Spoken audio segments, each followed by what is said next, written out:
स्वागत है दोस्तों आप सबका। आज की इस वीडियो में हम बात करने जा रहे हैं कक्षा 12 के राजनीति विज्ञान का अध्याय भारतीय राजनीति नए बदलाव। ये जो स्वतंत्र भारत में राजनीति पुस्तक है दोस्तों, इसका अंतिम अध्याय है और इस चैप्टर के टोटली हम 75 जो वन लाइनर क्वेश्चन आंसर्स हैं उनकी चर्चा करने जा रहे हैं। तो वीडियो आखिर तक जरूर देखिए, बहुत ही इंटरेस्टिंग होने वाला है।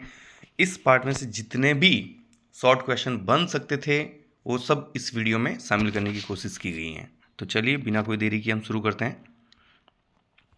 पहला प्रश्न है, भारत में किस प्रकार की दलीय व्यवस्था है? भारत में किस प्रकार की दलीय व्यवस्था है? तो भारत में बहुदलीय व्यवस्था है। ठीक है ना। बहुदलीय व्यवस्था का मतलब है अनेक जो दल हैं, राजनीतिक दल हैं, वो चुनाव में भाग लेते हैं और सत्ता में भागीदारी या सत्ता प्राप्त करने का प्रयास करते रहते हैं। अगला प्रश्न है दोस्तों, उससे पहले एक रिक्वेस्ट है कि जो क्वेश्चन है मेरे आंसर करने से पहले आप आंसर करने की कोशिश कीजिएगा और चेक कीजिएगा कि आप जो आंसर बता रहे हैं वो सही है या नहीं।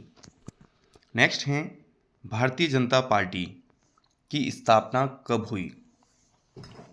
भारतीय जनता पार्टी की स्थापना कब हुई? तो भारतीय जनता पार्टी की स्थापना हुई है दोस्तों 6 अप्रैल 1980।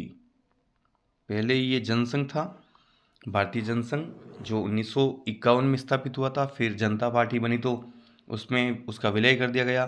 लेकिन जब जनता पार्टी वापस टूटी तो एक नया राजनीतिक दल बना, भारतीय जनता पार्टी, 6 अप्रैल 1980 को।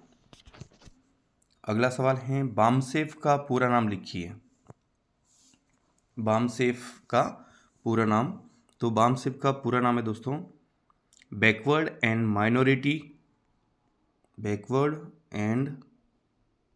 माइनॉरिटी कम्युनिटीज़, ठीक है ना, और employees federation. Backward and minority communities employ federation. Next है, बामसेफ का गठन कब हुआ? ठीक है ना, यानी backward and minority communities employees federation है, उसका गठन कब हुआ? तो इसका गठन हुआ है दोस्तों 1978। कब हुआ बामसेफ का गठन? 1978। अगला है, 17वीं लोकसभा के चुनाव कब हुए? 17वीं लोकसभा के चुनाव कब हुए? तो इसका सही उत्तर है दोस्तों 2019 में। कब हुए 17वीं लोकसभा के चुनाव? 2019 में। नेक्स्ट है, बहुजन समाजवादी पार्टी के संस्थापक कौन थे? बहुजन समाजवादी पार्टी यानी जो बीएसपी हैं, उत्तर प्रदेश में ज़्यादा ये सक्रिय हैं, बाकी अन्य राज्यों में भी इसका कुछ कुछ प्रभाव है। तो बीएसपी बहुजन समाजवादी पार्टी के संस्थापक कौन हैं? तो इसके संस्थापक हैं दोस्तों कांसीराम। कौन थे? कांसीराम। नेक्स्ट है, हिंदुत्व शब्द किसके द्वारा गढ़ा गया? गढ़ा गया मतलब किसने ये शब्द दिया है ना, हिंदुत्व जो शब्द है इसको चर्चित किसने बनाया? तो इसका सही उत्तर दोस्तों सावरकर, यानी वी.डी. सावरकर, विनायक दामोदर सावरकर। अगला है, 2019 के लोकसभा चुनाव में भारतीय जनता पार्टी यानी बीजेपी को कुल कितनी सीटें मिली? यानी 2019 का जो लोकसभा चुनाव हुए थे उसमें बीजेपी को कुल कितनी सीटें मिली थी? काफ़ी लंबे टाइम बाद में किसी दल को केंद्र में पूर्ण रूप से बहुमत मिला, वो बीजेपी हैं। 2014 में भी, 2019 में भी और 2024 में भी पुनः इनकी सरकार बनती है। तो 2019 में बीजेपी को जो सीट मिलती है वो है दोस्तों 303। कितनी सीट्स मिलती हैं? 303। अगला है, भारत में उदारवादी आर्थिक नीति कब लागू हुई? भारत में उदारवादी आर्थिक नीति कब लागू हुई? इसका सही उत्तर है दोस्तों 1991, 1991। PV नरसिम्हा राव प्रधानमंत्री थे और डॉक्टर मनमोहन सिंह उसमें वित्त मंत्री थे। भारत में आर्थिक सुधार बोल सकते हैं इनको। नेक्स्ट है मंडल आयोग के अध्यक्ष कौन थे? मंडल आयोग के अध्यक्ष कौन थे? तो मंडल आयोग के अध्यक्ष थे दोस्तों बिंदेश्वरी प्रसाद मंडल, BP मंडल, ठीक है ना, बिंदेश्वरी प्रसाद मंडल। नेक्स्ट है मंडल आयोग की सिफारिशों को कब लागू किया गया? मंडल आयोग की सिफारिशों को कब लागू किया गया? तो मंडल आयोग की सिफारिशों को लागू किया गया था दोस्तों 1990 में। कब? 1990। VP सिंह प्रधानमंत्री थे, राष्ट्रीय मोर्चा की सरकार थी और ये OBC वर्ग को आरक्षण देने के संबंध में था, ठीक है ना। नेक्स्ट है राजग का पूरा नाम क्या है? राजग मीन्स अपने इंग्लिश में इसको NDA बोलते हैं, नेशनल डेमोक्रेटिक अलायंस। तो राजग का आपको पूरा नाम इंग्लिश में नेशनल डेमोक्रेटिक अलायंस भी बोल सकते हो, राष्ट्रीय जनतांत्रिक गठबंधन भी बोल सकते हैं हिंदी में, है ना, राष्ट्रीय जनतांत्रिक गठबंधन। देखिए भारतीय राजनीति में जो है ना वो 3 बड़े बड़े मोर्चे दिखते हैं। एक BJP के नेतृत्व में होता है, तो ये BJP के नेतृत्व में NDA ही है, ठीक है ना। एक कांग्रेस के नेतृत्व में है और बाकी जो तीसरा इन दोनों से अलग रह के अपनी स्वतंत्र जो नीति है उसका पालन करते हैं। तो नेक्स्ट है राजग का पूरा नाम। ये कांग्रेस के नेतृत्व वाला जो गठबंधन है, तो राजग का पूरा नाम, सॉरी, राजग का गठन कब हुआ? ये थोड़ा सा, राजग का गठन ये NDA ही है, नेशनल डेमोक्रेटिक अलायंस, राष्ट्रीय जनतांत्रिक गठबंधन। सवाल ये है कि इसका गठन कब हुआ राजग का? तो इसका गठन हुआ था दोस्तों 1999। कब हुआ? 1999 में। नेक्स्ट है सप्रंग का पूरा नाम क्या है? सप्रंग ये है UPA, कांग्रेस के नेतृत्व वाला जो गठबंधन है वो UPA। इन्होंने 2 बार सरकार बनाई थी, 2004, 2009। तो सप्रंग का पूरा नाम है दोस्तों संयुक्त प्रगतिशील गठबंधन, यूनाइटेड प्रोग्रेसिव अलायंस, ठीक है। नेक्स्ट है भारत में गठबंधन सरकारों का दौर कब शुरू हुआ? देखिए सवाल को अच्छे से समझिए, भारत में गठबंधन सरकारों का दौर कब शुरू हुआ? और एक सवाल बनता है भारत में प्रथम केंद्र सरकार में जो है पहली बार गठबंधन सरकार कब बनी, वो एक अलग सवाल है। तो भारत में पहली बार जो है गठबंधन सरकार 1977 जो जनता पार्टी की सरकार थी दोस्तों वो, ठीक है ना। लेकिन गठबंधन सरकारों का एक दौर की बार बार गठबंधन की सरकार बनती, तो जो दौर है वो गठबंधन सरकारों का वो है 1989।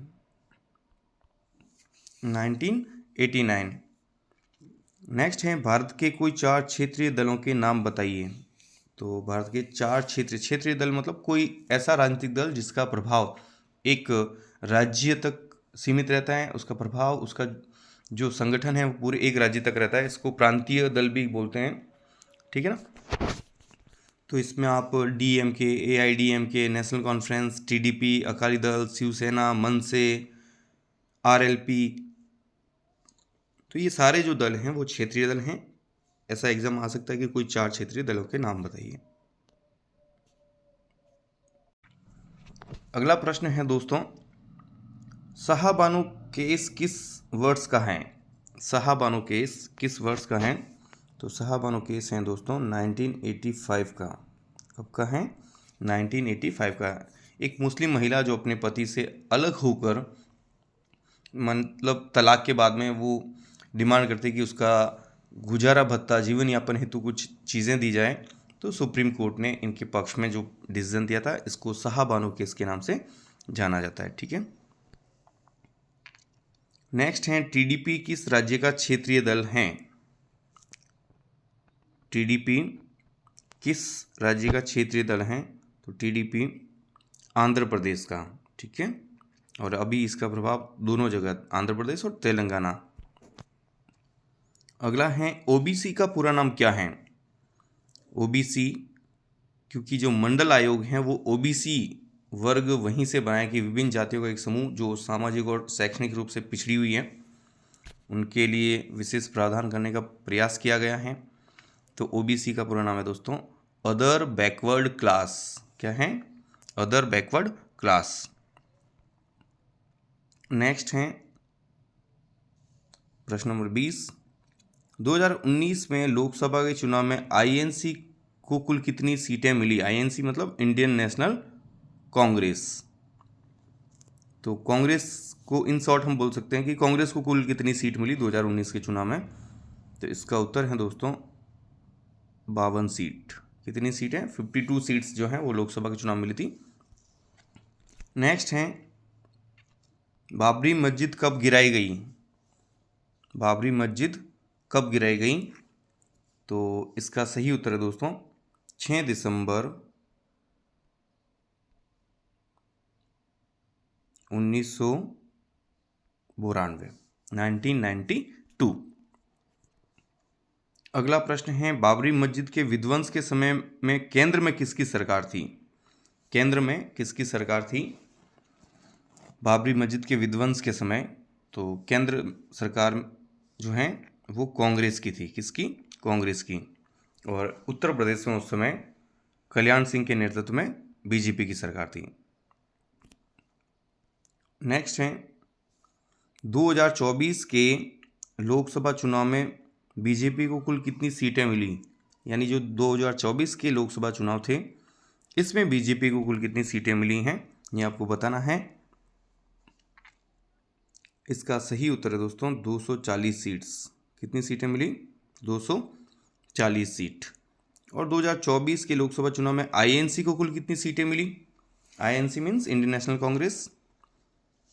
इसको सीट मिली थी दोस्तों 99। कितनी सीट्स मिली?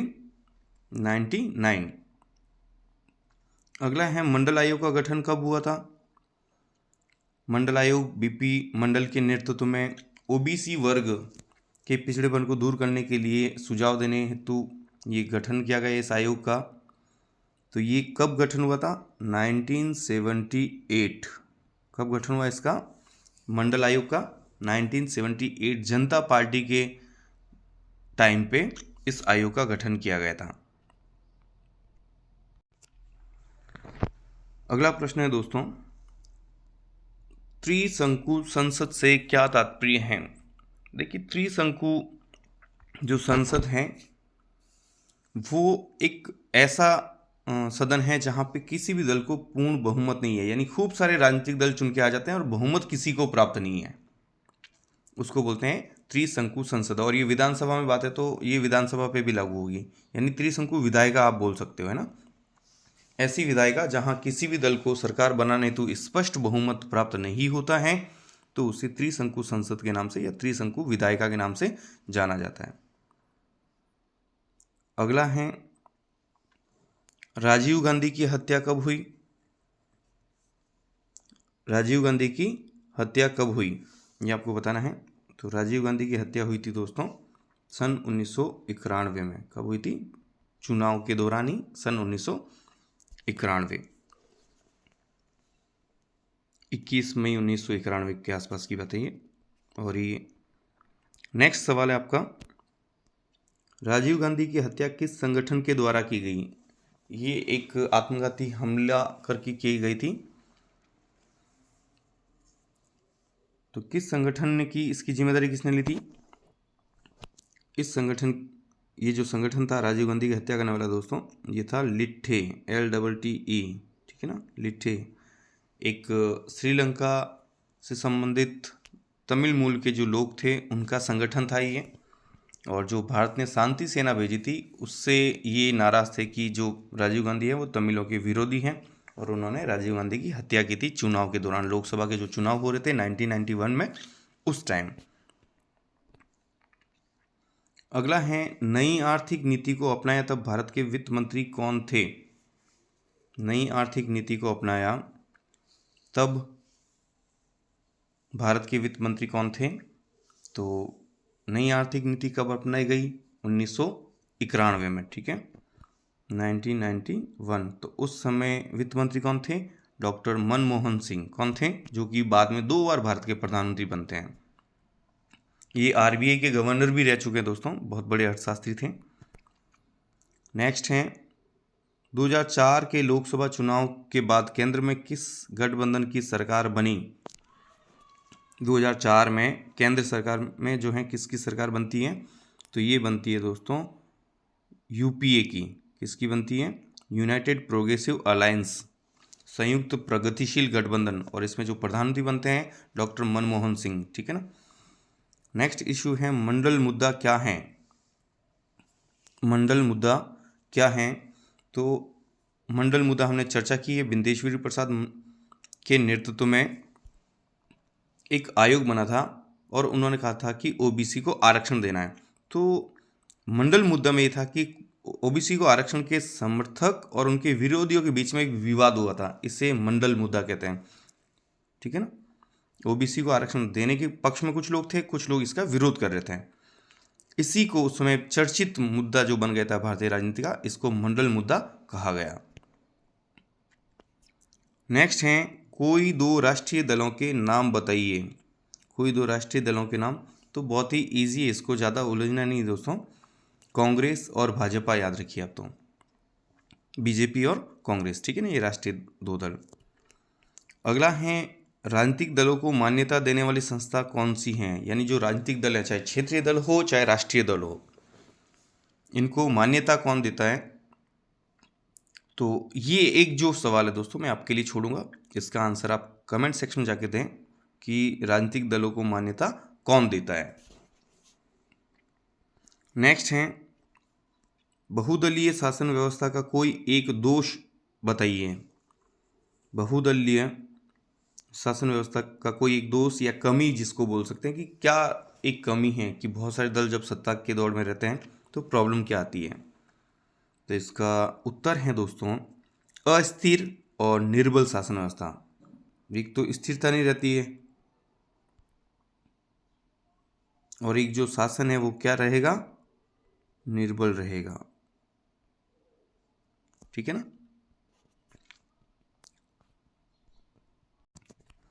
अगला सवाल है मंडल मुद्दा किस वर्ग से संबंधित है? मंडल मुद्दा किस वर्ग से संबंधित है? तो इसका हमने अभी बार बार जिक्र आया है इसका। तो ये ओबीसी से संबंधित है दोस्तों। किससे संबंधित है? ओबीसी से। अगला है बहुजन शब्द किसके लिए उपयोग में लिया जाता है? ये समाजवादी पार्टी है, विशेषकर उत्तर प्रदेश में। सन 1984 में कांसीराम जी ने स्थापित की थी, अभी मायावती जी के नेतृत्व में काम कर रहे हैं। तो ये बहुजन शब्द के आधार पर इनकी राजनीति बहुत गहरी है। तो बहुजन में किस किस को शामिल किया जाता है? ठीक है ना। तो ये आपको बताना है। तो इसका सही उत्तर दोस्तों देखो, इसमें सभी वर्ग ले लेना आपको, SC ST OBC और माइनॉरिटी। ठीक है, यानी अनुसूचित जाति, अनुसूचित जनजाति, अन्य पिछड़ा वर्ग और अल्पसंख्यक, इन सबको मिला के बहुजन शब्द का इस्तेमाल किया जाता है। नेक्स्ट है मंडल आयोग को आधिकारिक रूप से क्या कहा गया? मंडल आयोग को आधिकारिक रूप से क्या कहा गया? तो इसका सही उत्तर है दोस्तों दूसरा पिछड़ा वर्ग आयोग। पिछड़ा वर्ग आयोग एक पहले और बना था काका कालीलकर के नेतृत्व में, वो था प्रथम पिछड़ा वर्ग आयोग। और ये जो मंडल हैं आयोग हैं बीपी मंडल के नेतृत्व में, ये दूसरा था, दूसरी बार था ये। तो इसलिए इसको क्या कहा जाता है? दूसरा पिछड़ा वर्ग आयोग। नेक्स्ट है मंडल आयोग की 2 मुख्य सिफारिशें लिखी है ना, 2 सिफारिशें आपको बतानी है मंडल आयोग की। तो पहला तो है ओबीसी वर्ग को आरक्षण। ठीक है ना, 27% आरक्षण देने की सिफारिश इन्होंने की थी। तो ओबीसी वर्ग को आरक्षण, और दूसरा है भूमि सुधार करने तो सुझाव दिए थे। तो ये 2 सिफारिशें इनकी मुख्य रूप से थी। नेक्स्ट है गठबंधन की राजनीति से क्या तात्पर्य है? गठबंधन की राजनीति से क्या तात्पर्य है? तो इसका सही उत्तर है दोस्तों जब 2 या 2 से अधिक राजनीतिक दल मिलकर सरकार बनाते हैं। अब देखिए 2 दल मिलकर बनाते तो भी गठबंधन है, 3 है, 5 है, 8 है, कितने ही हो सकते हैं। तो 2 या 2 से अधिक राजनीतिक दल मिलकर जब सरकार बनाते हैं तो ऐसी मिली जुली सरकार को गठबंधन सरकार कहते हैं। नेक्स्ट है गुजरात में सांप्रदायिक दंगे कब हुए थे? गुजरात में सांप्रदायिक दंगे कब हुए थे? तो गुजरात में सांप्रदायिक दंगे हुए थे दोस्तों सन 2002 में। कब हुए? 2002 में। अगला है, ओबीसी को आरक्षण देने की सिफारिश किस आयोग ने की थी?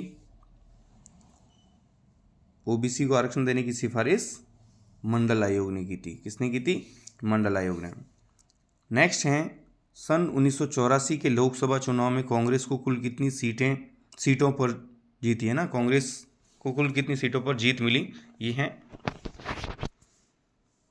तो इसका आंसर है दोस्तों, मेरा आंसर करने से पहले आप भी कोशिश कीजिएगा कि आपका आंसर करें। 415। कितनी सीटों पर? 415 सीटों पर जीत मिली थी। अब है भारतीय, थोड़ा सा मिसप्रिंट है, भारतीय दलीय व्यवस्था की कोई दो दोष बताइए, कोई दो कमियां बताइए। तो इसमें दो मुख्य रूप से कमियां आप एक तो देख ही सकते हो दोस्तों कि जितने भी राजनीतिक दल हैं उनकी कथनी और करनी में फ़र्क है। वो कहते कुछ और दिखता कुछ और है ना, होता कुछ और है।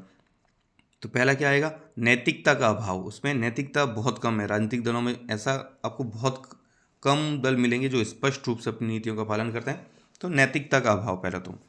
और सेकंड आप ले सकते हो सांप्रदायिकता, क्षेत्रवाद, जातिवाद, ये सब हैं, इनको बढ़ावा देते हैं राजनीतिक दल। तो भारतीय दलीय व्यवस्था की ये दो कमियां हैं। नेक्स्ट है, भारत का वह क्षेत्रीय दल कौन सा है जो हिंदी का प्रबल विरोध करता है और राज्यों की स्वायत्तता का प्रबल समर्थक है? स्वायत्तता का मतलब है आंतरिक स्वतंत्रता, यानी राज्य अपने जो क्षेत्र हैं जहाँ पे वो प्रभावशाली हैं तो वो चाहते हैं कि वहाँ उन्हें ज़्यादा अधिकार मिले, उस राज्य को आंतरिक क्षेत्र में ज़्यादा स्वतंत्रता मिले। तो ये कौन सा राजनीतिक दल है जो हिंदी का प्रबल विरोध करता है और राज्य की स्वायत्तता का प्रबल समर्थक है?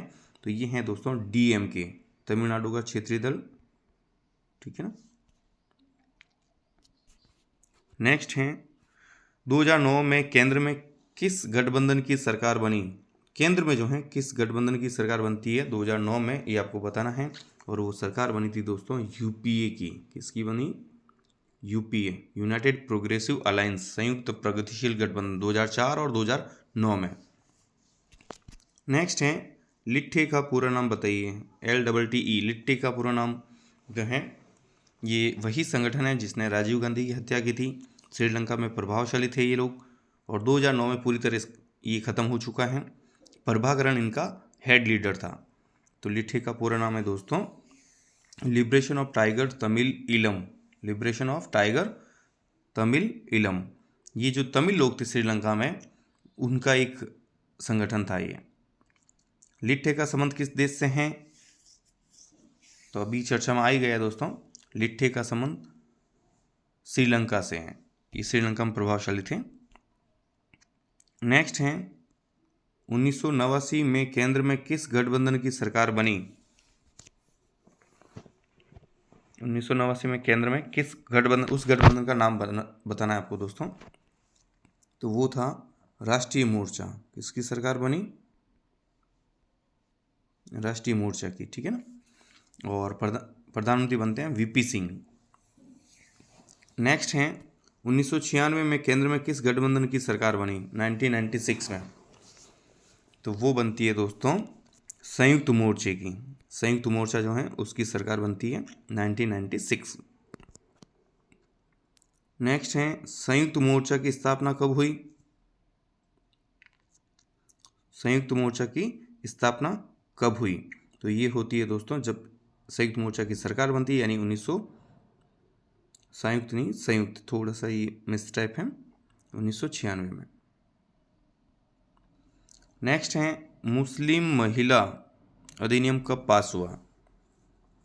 मुस्लिम महिला अधिनियम जो साहबानो केस था उसके बाद में मुस्लिम महिला अधिनियम बनाया गया।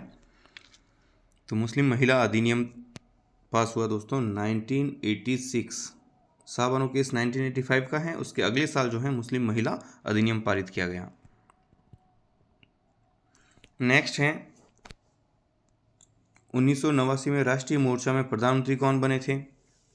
1989 के जो राष्ट्रीय मोर्चा की सरकार बनी थी उसमें प्रधानमंत्री बने थे दोस्तों वीपी सिंह। कौन बने थे? वीपी सिंह। फिर हैं 1989 का प्रमुख राजनीतिक घटना क्या थी।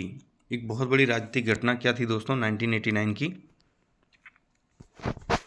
ये आपको बताना है। और इसका आंसर है दोस्तों कांग्रेस की हार। ये बहुत बड़ी राजनीतिक घटना थी। उसके बाद में स्पष्ट जो दलों की जो सरकार थी वो बनना बंद हो गई और गठबंधन सरकारों का दौर शुरू हुआ, तो ये कांग्रेस की पराजय थी और 1984 में 415 सीटें जीती। उसके बाद में ये पार्टी हार जाती है और कभी इसका स्पष्ट बहुमत आज तक नहीं मिला है। तो ये बहुत बड़ी घटना थी। नेक्स्ट है केंद्र में प्रथम गैर कांग्रेस सरकार का गठन कब हुआ। तो केंद्र में प्रथम गैर कांग्रेस सरकार का गठन हुआ था दोस्तों सन 1977। कब हुआ था? 1977। मोरारजी देसाई प्रधानमंत्री बनते हैं। जनता पार्टी की सरकार थी। इंदिरा गांधी चुनाव हार जाती खुद अपने संसदीय क्षेत्र से भी, ठीक है ना। नेक्स्ट है भारत में गठबंधन की राजनीति का दौर कब शुरू हुआ। आई थिंक ये क्वेश्चन रिपीट हो रहा है। भारत में गठबंधन की राजनीति का दौर शुरू होता है 1989। कब शुरू होता है? गठबंधन सरकारों का दौर कब शुरू हुआ, तो भी बात यही है दोस्तों 1989। नेक्स्ट है राजनीतिक दलों के कोई दो कार्य बताइए। राजनीतिक दलों के कार्य क्या है दोस्तों कि एक तो राजनीतिक जागरूकता लाना, लोगों को राजनीतिक रूप से जागरूक करना ताकि उनको सपोर्ट करें और चुनाव जीतकर वो सत्ता प्राप्त करें, ठीक है। और शासन सत्ता को मर्यादित करना, जब विपक्ष में रहते हैं तो शासन सत्ता को मर्यादित रखें, उन पे अंकुश रखें, निरंकुश नहीं हो सके, ये कार्य भी राजनीतिक दलों का है। नेक्स्ट है क्षेत्रीय दल किसे कहते हैं। क्षेत्रीय दल यानी जिस दल का संगठन और प्रभाव केवल एक राज्य या एक प्रदेश तक सीमित होता है, ऐसे दल को क्षेत्रीय दल कहते हैं। तो इसमें ध्यान रखना, उनका दो शब्द याद रखें, संगठन और प्रभाव। ये दोनों ही चीजें एक राज्य तक हो तो ऐसे दल को हम क्या कहेंगे? क्षेत्रीय दल कहेंगे। नेक्स्ट है राजीव गांधी की मृत्यु के बाद में किसे प्रधानमंत्री चुना गया। राजीव गांधी की मृत्यु के बाद में राजीव गांधी की हत्या हो जाती है बीच चुनाव में, बाद में कांग्रेस को बहुमत मिलता है, सबसे अधिक सीटें हैं, पूर्ण बहुमत तो नहीं बोलेंगे लेकिन फिर भी। तो इसमें प्रधानमंत्री चुने जाते हैं दोस्तों पीवी नरसिम्हा राव। किनको चुना जाता है 1991 में? पीवी नरसिम्हा राव। अगला है 2019 में लोकसभा चुनाव में कांग्रेस को कुल कितने प्रतिशत मत मिले, वोट कितने प्रतिशत मिला कांग्रेस को, ये आपको बताना है। 2019 के लोकसभा चुनाव में, लोकसभा चुनाव को आम चुनाव भी कहते हैं दोस्तों, ये ध्यान रखना कभी भी। तो कांग्रेस को मिले थे 19.5% वोट। कितने मिले थे? 19.5%, ठीक है। नेक्स्ट है कांग्रेस प्रणाली के अंत से क्या अभिप्राय है। कांग्रेस प्रणाली का अंत जो है इससे क्या अभिप्राय। तो पहले तो कांग्रेस प्रणाली जो कांग्रेस में विभिन्न हितों के लोग थे, विभिन्न विचारधाराओं को एक साथ लेके चलते थे, उसे कांग्रेस प्रणाली कहते थे और स्पष्ट बहुमत के साथ कांग्रेस सत्ता में आती थी। उस प्रणाली का समाप्त हो जाते हैं 1989 में, यानी कांग्रेस के प्रभुत्व का समाप्त होना ही कांग्रेस प्रणाली का अंत है, ठीक है ना। कांग्रेस प्रणाली के अंत होने का क्या अर्थ है? कांग्रेस का प्रभुत्व समाप्त होना।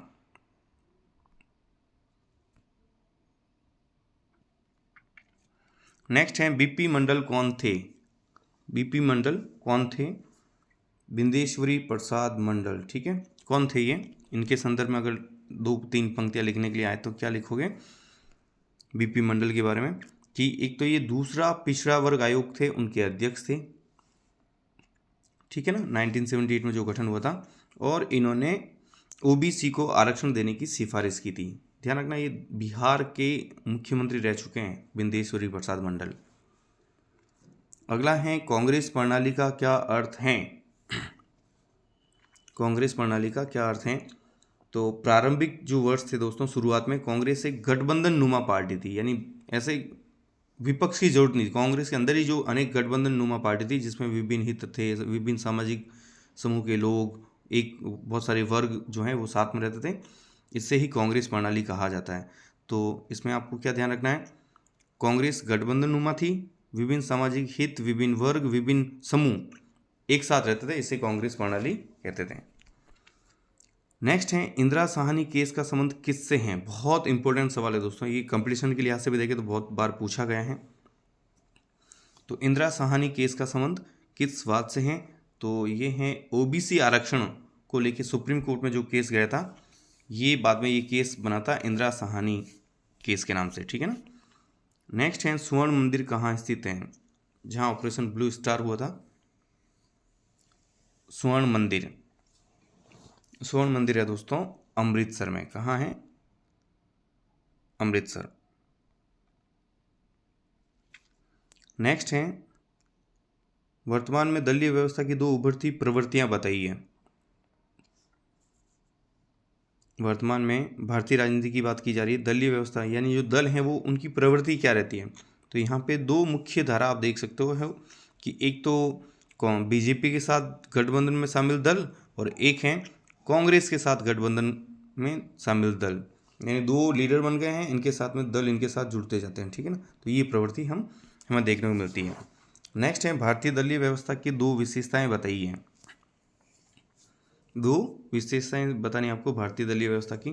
तो पहला तो है दोस्तों बहुदलीय व्यवस्था, अनेक सारे दल जो हैं वो सत्ता की दौड़ में भाग लेते हैं, बहुदलीय शासन व्यवस्था है। और दूसरा है शासन सत्ता को मर्यादित करना, ठीक है ना, कि राजनीतिक दल या विपक्ष में रहते हुए भी सत्ता को कंट्रोल करने की और उसे मर्यादित रखने की कोशिश करते हैं। अगला प्रश्न है दोस्तों भारतीय दलीय व्यवस्था का वह कौन सा स्वरूप है जो राजनीतिक अस्थायित्व और अवसरवादिता को जन्म देता है। भारतीय दलीय व्यवस्था का वह कौन सा स्वरूप है जो राजनीतिक अस्थायित्व या अस्थिरता बोल सकते हैं और अवसरवादिता को जन्म देता है। तो ये प्रवृत्ति है दोस्तों दल बदल के कारण राजनीतिक अस्थिरता बढ़ती है और अवसरवादिता यानी जो जिसको जहाँ जैसे अवसर मिलता है अपने लाभ की जो फायदे की चीज़ें हैं उस तरफ वो दल चले जाते हैं और दल बदल देते हैं, लोग भी जो हैं नेता भी दल बदल देते हैं। नेक्स्ट है भारतीय लोकतांत्रिक व्यवस्था में गठबंधन युग का उदय का मुख्य कारण क्या है। यानी जो गठबंधन सरकारों का दौर शुरू हुआ ये कहीं ना कहीं है कि बहुत सारे क्षेत्रीय दल हो गए हैं। तो अब क्षेत्रीय जो दल हैं इनका उदय का मुख्य कारण ये इनमें ही है, गठबंधन युग के उदय का कारण यानी क्षेत्रीय दलों की संख्या और उनके प्रभाव का लगातार बढ़ना। क्षेत्रीय दलों की संख्या में वृद्धि और उसके प्रभाव का बढ़ना। अगला है 1989 में राष्ट्रीय मोर्चा को समर्थन किसने दिया था। यानी कांग्रेस हार गई, राष्ट्रीय मोर्चा की सरकार बनती है, वीपी सिंह जी प्रधानमंत्री बनते हैं, तो पूर्ण बहुमत तो था नहीं, तो किसने इनको सपोर्ट किया, समर्थन किसने दिया। तो समर्थन दिया था दोस्तों जो बिल्कुल दो एंटी विचारधारा वाले जो लोग हैं, जैसे वाम मोर्चा वामपंथियों ने, है ना, साम्यवादी दलों ने और बीजेपी ने, ये ध्यान रखना। नेक्स्ट है 2019, हालांकि ध्यान रखना कांग्रेस सबसे बड़ी पार्टी थी लेकिन उन्होंने सरकार नहीं बनाई, विपक्ष में बैठे। 2019 में लोकसभा चुनाव में किस राजनीतिक दल को स्पष्ट बहुमत प्राप्त हुआ। तो 2019 में लोकसभा चुनाव में बीजेपी को स्पष्ट बहुमत प्राप्त हुआ, लेकिन फिर भी वो एनडीए की सरकार में ही रहे, अपने गठबंधन को साथ रखा। नेक्स्ट है गठबंधन राजनीति की मुख्य समस्या क्या है। तो गठबंधन राजनीति की मुख्य समस्या ये है दोस्तों कि क्षेत्रीय दलों की सौदेबाजी और अवसरवादिता। क्षेत्रीय दल सौदेबाजी करते हैं कि हम आपको तभी समर्थन देंगे जब आप हमारी ये मांगे मानोगे, तो कहीं ना कहीं सौदेबाजी होती है गठबंधन में, ठीक है ना, और अवसरवादिता। नेक्स्ट है वैचारिक प्रतिबद्धता से क्या आशय है। वैचारिक प्रतिबद्धता, तो वैचारिक प्रतिबद्धता का मतलब है कमिटमेंट है कि राजनीतिक दलों का अपनी आर्थिक और राजनीतिक विचारधारा के प्रति कमिटेड होना, प्रतिबद्ध होना। यानी राजनीतिक दल जो हैं वो किसके प्रति, एक तो जो उनकी आर्थिक विचारधारा होती है, ठीक है, और एक राजनीतिक विचारधारा होती है, सारी जो चीज़ें इसके इर्द गिर्द घूमती है, ठीक है ना। तो राजनीतिक दलों का अपने आर्थिक और राजनीतिक विचारधारा के प्रति प्रतिबद्ध होना। नेक्स्ट है भारत में दलीय व्यवस्था की दो मुख्य समस्याएं क्या हैं। जो दलीय व्यवस्था है उसकी दो मुख्य समस्या, यानी जो दल है, राजनीतिक दल है, उनमें क्या प्रॉब्लम है। तो उनमें प्रॉब्लम ये है दोस्तों, पहली तो कि आंतरिक लोकतंत्र का अभाव है। वो लोकतंत्र की बात तो करते हैं जब, लेकिन उनके राजनीतिक दल के अंदर ही लोकतंत्र नहीं होता। एक कोई नेता होता सर्वे सर्वा, वो जो कहते हैं सब मान लेते हैं। तो राजनीतिक दलों में आंतरिक लोकतंत्र का अभाव, और दूसरा है वैचारिक प्रतिबद्धता का अभाव। अब आजकल क्या हो गया, किसी भी राजनीतिक दल अपना फ़ायदा देखते हैं, जो चीज़ें जहाँ से फ़ायदा मिले वो अपनी विचारधारा बना लेते हैं, यानी तो वैचारिक प्रतिबद्धता का अभाव और आंतरिक लोकतंत्र का अभाव। नेक्स्ट है, भारत में उदारीकरण, निजीकरण और वैश्वीकरण की नीति कब अपनाई गई? इसे नए आर्थिक सुधार भी बोल सकते हैं। तो भारत में उदारीकरण, निजीकरण, वैश्वीकरण की नीति अपनाई गई थी दोस्तों 1989 में, सॉरी 1991, 1991। पीवी नरसिम्हा राव प्रधानमंत्री और वित्त मंत्री थे डॉक्टर मनमोहन सिंह। और आज का अंतिम प्रश्न है दोस्तों, भारतीय राजनीति में गठबंधन की कोई दो विशेषताएं बताइए। भारतीय राजनीति में गठबंधन की कोई दो विशेषताएं, तो एक तो है कि गठबंधन में हमेशा एक राष्ट्रीय दल होता है, उसके साथ में अनेक क्षेत्रीय दल होते हैं, ठीक है ना। ये एक प्रवृत्ति है, यानी गठबंधन में एक राष्ट्रीय दल और अन्य क्षेत्रीय दल, और एक हैं क्षेत्रीय दल जो हैं वो सौदेबाजी करते हैं। ये विशेषताएं भारतीय राजनीति में देखी जा सकती हैं। तो आज की वीडियो में इतना ही दोस्तों। आई होप ये वीडियो आपको पसंद आया होगा, और वीडियो अगर पसंद आया तो इसे अपने दोस्तों के साथ शेयर कर सकते हैं, आप लाइक करें, और कमेंट सेक्शन में जाके भी बता सकते हैं कि आपको वीडियो कैसा लगा। और बहुत बहुत आभार आपका कि आपने वीडियो आखिर तक देखा।